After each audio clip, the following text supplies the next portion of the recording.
Sa darating na linggo na nga gaganapin ang isa sa mga inaabangang world title fight sa welterweight division, kung saan maghaharap ang challenger na si Ryan Garcia at ang kasalukuyang WBC welterweight champion na si Mario Barrios. Parehong puno ng kumpiyansa ang dalawang boksingero at parehong naniniwalang lalabas silang panalo sa gabing iyon. Pero kung susuriing mabuti ang mga lumalabas na panayam at pahayag ng dalawa, mapapansin na tila hindi lang ang isa't isa ang laman ng kanilang isipan bago ang laban. Sa halip na tutok sa kasalukuyang hamon, pareho silang may ibang pangalan na paulit-ulit na binabanggit. Sa panig ni Mario Barrios, bagamat si Ryan Garcia ang kaharap niya sa loob ng lona, hindi pa rin niya maiwasang bumalik ang isip sa naging laban niya kay Manny Pacquiao. Sa isang kamakailang interview, inamin ni Barrios na alam niyang may malaking laban siyang paparating, pero nananatili raw sa kanyang isipan ang posibilidad ng rematch kontra sa pambansang kamao ng Pilipinas. Ayon sa kanya, mas malinaw na raw ngayon ang kanyang nakita kung paano dapat labanan si Pacquiao. Ipinaliwanag niya na sa huling bahagi ng kanilang naging laban, doon lamang siya naging agresibo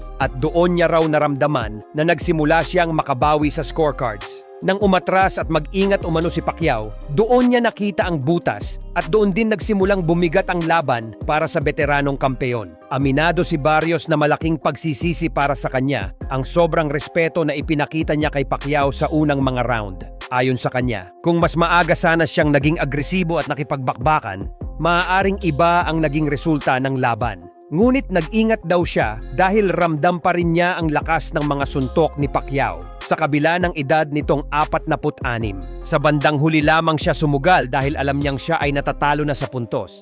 Dahil dito, hindi raw mawala-wala sa kanyang isipan ang ideya ng rematch. At iyon ang dahilan kung bakit hanggang ngayon ay palagi pa rin niyang nababanggit ang pangalan ni Pacquiao kahit may bagong kalaban na siyang kaharap. Samantala, sa kampo naman ni Ryan Garcia, ibang pangalan din ang madalas lumabas sa kanyang mga pahayag. Sa halip na ituon ang pansin kay Barrios, madalas niyang banggitin ang posibilidad ng isang unification rematch laban kay Devin Haney. Ayon kay Garcia, matapos niyang talunin si Barrios, agad siyang makikipag-usap para maisaayos ang isang malaking laban kontra kay Haney. Ipinapakita nito na pareho silang tila nakaabang na sa susunod na hakbang, kahit hindi pa tapos ang kasalukuyang hamon sa kanilang harapan. Para sa marami, delikado ang ganitong pag-iisip dahil sa boxing, isang pagkakamali lang ay sapat na upang masira ang lahat ng plano. Sa kabilang banda, nagbigay naman ng papuri ang dating unified welterweight champion na si Errol Spence Jr. sa nag-iisang boksingero na tumalo sa kanya, si Terence Crawford.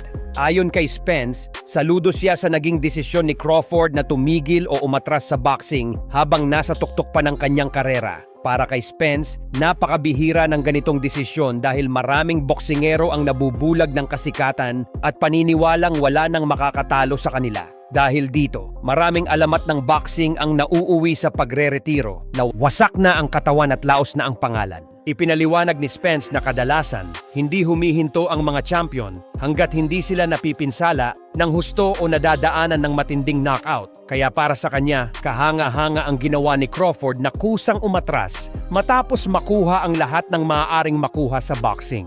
Dagdag pa niya, wala na raw dahilan para manatili pa si Crawford sa sport dahil nakuha na nito ang mga titulo, ang pagkilala at ang malalaking kita kabilang na ang napakalaking laban kontra kay Canelo Alvarez. Para kay Spence, ang pinakamahalaga ngayon ay ang kalusugan at ang pag-enjoy sa bunga ng pinaghirapan kasama ang pamilya. Gayunpaman, hindi pa rin tapos ang kwento ni Spence mismo. Ayon sa mga ulat, inaasahang babalik siya sa ring sa buwan ng Hulyo para sa isang malaking laban sa Australia kontra sa hometown fighter at previous junior middleweight world champion na si Tim Tszyu. Kapag tuluyang naisakatuparan ang laban na ito, magsisilbi itong unang pagbabalik ni Spence sa loob ng mahigit 3 taon mula nang siya ay matalo via knockout kay Crawford. Isang malaking tanong ngayon kung anong version ni Spence ang muling lilitaw sa ring at kung kaya pa ba niyang bumalik sa dating antas matapos ang mahabang pahinga.